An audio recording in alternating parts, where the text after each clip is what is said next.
ఎలా పనిచేయాలో ఉదాహరణకి జనక మహారాజును ఉదాహరణగా చెబుతాడు భగవద్గీత కర్మయోగంలో. జనక మహారాజు ఎవరండి? సీత తండ్రి. ఆయన మహాయోగి, మిథిలానగరపు చక్రవర్తి. కర్మణైవహి సంసిద్ధిమా స్థిత జనకాదయః లోక సంగ్రహమేవాపి సంపశ్యన్ కర్తుమర్హసి. లోక సంగ్రహం కోసమేనా? ఇతరులు నిన్ను అనుసరిస్తూ ఉంటారు కాబట్టి అర్జున, నువ్వు మహారాజు స్థానంలో ఉన్నావు, శ్రేష్ఠుడి స్థానంలో ఉన్నావు, ఏ సెలబ్రిటీ అంటారు, సెలబ్రిటీ స్థానంలో ఉన్నావు. నువ్వే సోమరపోతు కింద తయారైతే మిగిలిన వాళ్ళు ఎలా తయారవుతారయ్యా? అందుకని జనక మహారాజును ఆదర్శంగా తీసుకో అన్నాడు. ఆస్థిత జనకాదయక. భగవద్గీతలో ఏ మనిషి పేరు చెప్పాడు, సాధారణంగా జనకుడు పేరు చెప్పాడు. సీత తండ్రి అంత యోగి. ఏమిటి జనకుడు యొక్క ప్రత్యేకత? కృష్ణుడు పుట్టక ముందే జనకుడు పుట్టాడు. ఎక్కడ రామాయణం, ఎక్కడ భారతం? ఆయన దగ్గరికి సుఖ మహర్షి వస్తాడు శిష్యుడుగా నేర్చుకోవడానికి. అంత గొప్పవాడు జనకుడు. వ్యాసుని కుమారుడైన శుకుడు జనకుడు దగ్గర కూర్చొని నేర్చుకున్నాడమ్మా. ఆనాడు జనకుడు రాజు, నాటి రాజకీయ నాయకుడు, మహాయోగి, ఒక గురువు లాంటి వాడు, ఋషి లాంటి వాడు కూడా వాళ్ళ దగ్గరకు వచ్చి జ్ఞానం నేర్చుకునేవారు. అటువంటి రాజకీయం నేను ఈ యువతరం నుంచి ఆశిస్తూ ఉన్నా. దేశం బాగుపడడం కోసం, దేశం బాగుపడడం కోసం. మీరు యోగులై రాజకీయాల్లో చేరాలి. డబ్బుల కోసం, పదవుల కోసం, పీఠం కోసం కాదు. దేశం కోసం, ధర్మం కోసం, సత్యం కోసం చేరాలి. ఇవాళ ఎంత కుళ్ళిపోయాయో తెలుసు రాజకీయాలన్నీ. జనకుడు రాజకీయం మళ్ళీ తీసుకురావాలి మనం.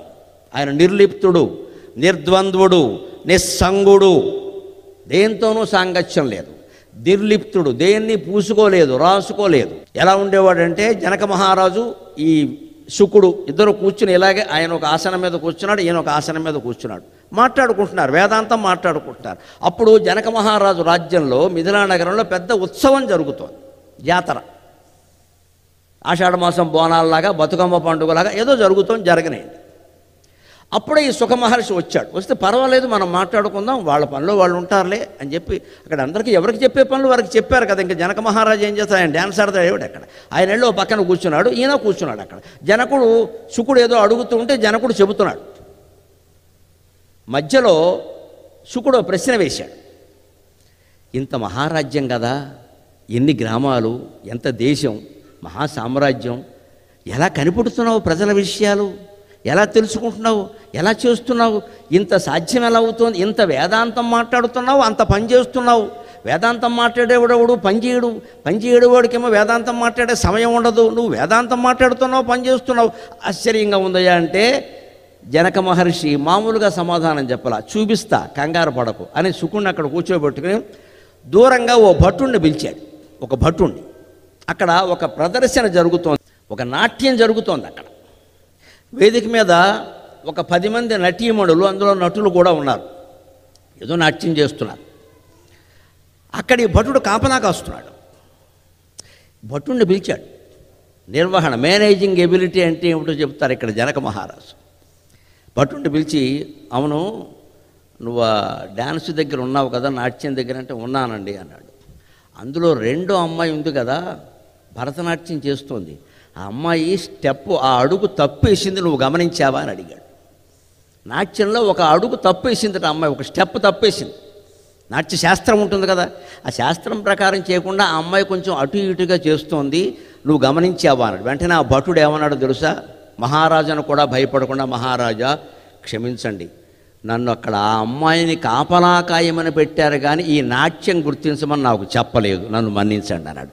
That is duty mind, that is duty mind. ఏ పని చెప్పాడో ఆ పని చేశాడు.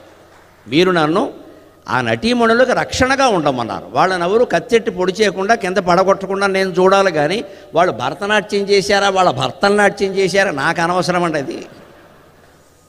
అది అక్కడ శాస్త్రవేత్తలు చూసుకోవాలి, అక్కడ గురువులు ఉంటారు, ఏదో జడ్జి కమిటీ అంటారు కదా, జడ్జి కమిటీ గారిని చూసుకోమనండి. వాళ్ళ పని నాకు చెప్తారేమిటి. కానీ ఎలా చెప్పాడంటే ఆ మాట నేను మాట్లాడినట్టు మాట్లాడితే ఎదిరించామని ఉద్యోగం పీకేస్తారు. అధికారులతో జాగ్రత్తగా ఉండాలి. చాలా వినయంగా, మహారాజా క్షమించండి, ముందు క్షమించండి అనే మాట రావాలి. క్షమించండి, నేను వారి కాపలా కాయడం కోసం ఉన్నాను కానీ ఆ శాస్త్రం పరిశీలించడం నాకు తెలియదు అంటే, శభాష్ వెళ్ళిపో అన్నాడు. శభాష్ అన్నాడు, వెళ్ళిపో అన్నాడు. వెంటనే శుకుడికి చెప్పాడు, నేను ఇలాగే మొత్తం రాజ్యాన్ని పరిపాలిస్తున్నాడు ఈ భటుడిలాగే. జనక మహారాజుకు అహంకారం లేదు, ఈ భటుడెంతో నేను అంతే అన్నాడు. నేను ఇలాగే పరిపాలిస్తాను. ఎలాగా? ఎవరికి ఏ పని చెప్పారో ఆ పని మీదే దృష్టి పెట్టాలి. ఎప్పుడు ఏ పని చేస్తున్నామో ఆ పని మీదే దృష్టి పెట్టాలి. అప్పుడు 1000 పనులు చేయొచ్చు, 1,00,000 ఏళ్ళు జీవించవచ్చు హాయిగా, అనుమానమే లేదు.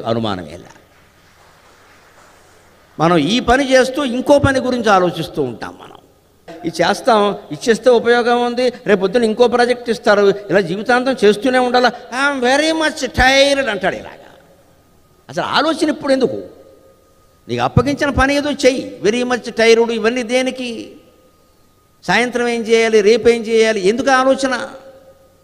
అంటే పిన్ పాయింట్ అంటారు దీన్ని. ఎప్పుడు పని చేసేటప్పుడు ఉద్యోగుల దృష్టి ఎలా ఉండాలంటే, హాల్లో ట్యూబ్లైట్లా ఉండకూడదు మిత్రమా, చేతిలో టార్చ్ లైట్లా ఉండాలి. హాల్లో ట్యూబ్లైట్లా ఉండకూడదు, చేతిలో టార్చ్ లైట్లా ఉండాలి. హాల్లో ట్యూబ్లైట్ కాంతి హాల్ అంతా ప్రసరిస్తుంది, చేతిలో టార్చ్ లైట్ కాంతి ఒక ప్రత్యేక వస్తువు మీదే ప్రసరిస్తుంది. టార్చ్ లైట్లా పనిచేయండి, జీవితాంతం పనిచేస్తారు, జీవితాంతం పనిచేస్తారు. దాని కాంతి హాల్ అంతా పడుతోంది అంటే దానికి విస్తృతి ఎక్కువైపోయింది. విస్తృతి ఎక్కువైపోయిన కొద్దీ తలనొప్పి ఎక్కువైపోతుంది. అందుకే జీవితంలో వ్యాప్తి ఇష్టం వచ్చినట్టు కోరుకోకూడదండి. ఇవాళ చాలామంది కోరుకునేది వ్యాప్తి. ఓ కంపెనీ పెడతారు, దాని బ్రాంచి 16 బ్రాంచీలు పెడతారు, కొట్టుకు చచ్చిపోతారు. చివరికి పెళ్ళాం మొగుడు కూడా కొట్టుకుంటారు. ఎందుకంటే భార్యకు కూడా 2 బ్రాంచీలు అప్పగించాడు, సంసారం బ్రాంచీ అయిపోయింది. ఇక్కడ నీకు ఏదో కంపెనీ ఉంది, సుఖంగా ఉండొచ్చు కదా, ఆవిడని ఎందుకు చంపుతావు? ఇంకా అమెరికాలో పెట్టేయాలి, ఆస్ట్రేలియాలో పెట్టేయాలి అంటే అహంకారం. దేశమంతా నేనే ఉండాలి, ఇంకెవడూ ఉండద్దు. నిజమే, పెడతావు. ఈ బ్రాంచీలన్నీ చూసేవాడెవడు? ఒక బ్రాంచ్ నువ్వు హాయిగా కూర్చొని చూసుకోగలవు. నువ్వు, నీ శ్రీమతి, నీకు ఉండే 2 పిల్లలు హాయిగా చూసుకోగలరు. వాళ్ళకి ఆస్తి కూడా ఆ బ్రాంచ్ సరిపోతుంది, అంతకంటే అక్కల్లా. 16 బ్రాంచీలు పెట్టామనుకో, ఎవడు చూడాలి? అన్ని చోట్ల సరైనటువంటి అధిపతులు దొరకద్దా, సరైన ఉద్యోగులు దొరకద్దా, తలనొప్పి పెరిగిపోదా? అది జనకుడు చెప్పిన మాట. పనిలో మనం ప్రశాంతంగా ఉండాలంటే పని మీద మన దృష్టి టార్చ్ లైట్లా ఉండాలి, ట్యూబ్ లైట్లా ఉండకూడదు.